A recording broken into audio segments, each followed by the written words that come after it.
বন্ধুদেরকে আজকের রেসিপিতে রুই মাছের বিভিন্ন রকমের মশলা দিয়ে ঝাল দেখাবো। আমি মাছে মশলা মাখিয়ে নিচ্ছি। নুন দিয়ে দিলাম 1 চামচি, হলুদ গুঁড়ো দিয়ে দিলাম 1 চামচি,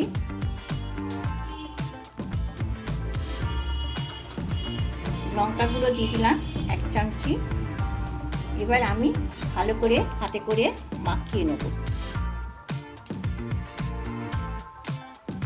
অনেক রকমের রুই মাছের ঝাল খেয়েছেন, এটা একটা নতুন ধরনের রেসিপিটা করব, দেখবেন আপনারা। আমার পোস্ত আছে, সর্ষে আছে, 50 গ্রাম পোস্ত আছে, 25 গ্রাম সাদা কালো সর্ষে মিশিয়ে আমি পেস্ট করে রেখেছি। এটাতে আমি জলেতে ভিজে দিয়ে রাখছি, 5 মিনিট ভিজে দিলাম। আমি একটা মশলা তৈরি করে নিচ্ছি। জল নিয়ে নিলাম,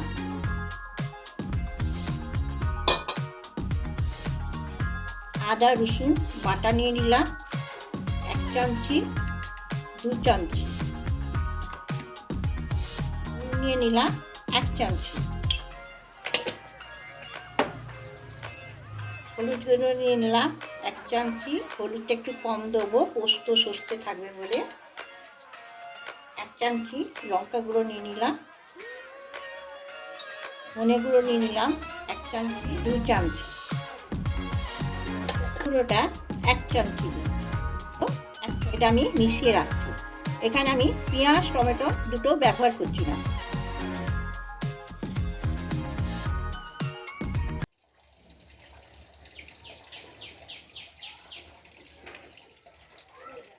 আমি আজকে এই গ্যাসে রান্না করছি।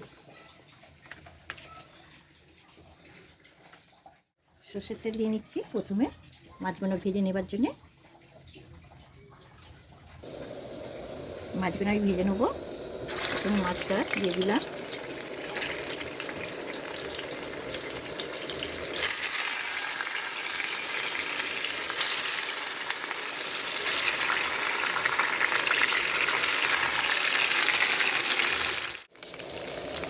এবার মাছগুলো উল্টে নেব। গ্যাসটা নতুন কেনা হয়েছে, ছেলেরা সব পিকনিক করবে তো, 1 জানুয়ারি ডিসেম্বর সব আসছে, 25শে ডিসেম্বর, ওই জন্য গ্যাসটা আমি ওপেন রান্না করছি। আমি মাছগুলোকে ভাজা হয়ে গেছে, একটা করে সব মাছগুলো তুলে নেব।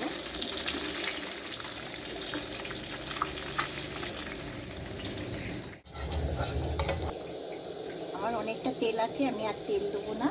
যে মশলাটা আমি তৈরি করে রেখেছি সেটা দিয়ে দিই, ভালো করে কষে নেব।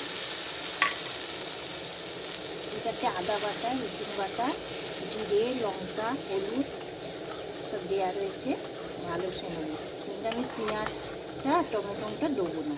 আমি কিন্তু নিচে বসতে পারছি না, আমার কোমর ভাঙা আছে বলে আমি চুলে বসে রান্নাটা করছি। আপনারা মনে করবেন আমি নিচে বসে রান্না করছি না কেন, কিন্তু আমার কোমরটা ফ্র্যাকচার হয়েছে বলে আমি কিছুদিন আমার রান্নাও বন্ধ ছিল, আমার বড় মেয়ে রান্না করছিল, আমি এবার করছি চুলে বসে। মনে কিছু করবেন না। হয়ে গেছে সর্ষে পোস্তটা আমি দিয়ে দিলাম, এটা একদম মাখা মাখা হবে।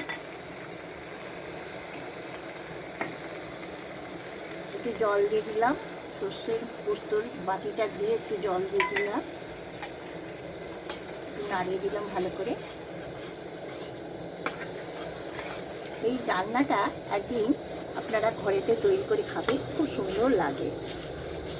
মশলার ঝাল, মাছের ঝালটা ফুটে গেছে, এবার আমি মাছগুলোকে দিয়ে দিচ্ছি। আপনাদের যদি রেসিপিটা ভালো লাগে আমাকে সাবস্ক্রাইব করবেন, লাইক করবেন, কমেন্ট করবেন। সবাই ভালো থাকবেন, সুস্থ থাকবেন। একটু কাঁচা লঙ্কা দিয়ে দিলাম, এটা আমার গাছের ধনে পাতা দিয়ে দিলাম।